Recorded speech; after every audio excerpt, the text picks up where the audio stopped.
英国经典的摇滚乐团 Coldplay， 昨天甲昨日也就是拜六礼拜，因伫咧高雄开演唱会。不过饭店的业者趁这个势，却是甲价销熊熊野悬，连房间都要买甲2倍价销。目前观光局是已经甲伊裁罚。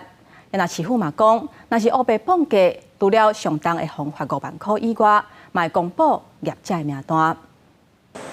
礼拜晡4点半左右，到世运主场馆站的高一列车，一日人行出来，拢是为着要来看摇滚乐团酷玩的演唱会。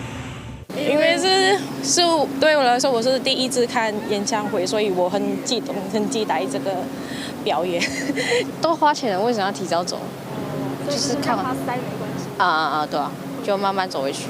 连续2天的演唱，各地歌迷拢来欣赏，也有外国歌迷礼拜到这，接受当地旅宿业者趁机会起价。高雄市启动3波客栈行动，这摆发现有4间业者伫11月11日是卖房间的价销超过申报予市府被查的价销，上限时期差不多这边2倍的价销，罚款3万到5万。我们再度主动出击，查了12家的这个饭店旅馆，那我发现其中有一家比较夸张这个房价超过98%，那我们也予以开罚。市府讲，甲罚以外，也会公告名单，要阻止这种不当的行为。演唱会这侪人也高雄节运1天的运量创下新纪录。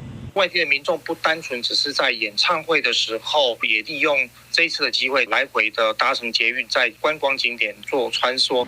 高一统计，11天运量超过29万人次，超过进前演唱会甲今年的纪录，是今年上侪人做的一天。原来11日酷玩演唱会线上的人数有高是8万人，也伫82分钟就所运完毕，也有1运站站长伫现场唱歌。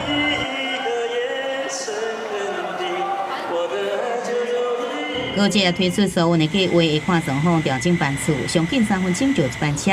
那演唱会然后结束，也启动来调整，互歌迷拢坐着车。记者综合报道。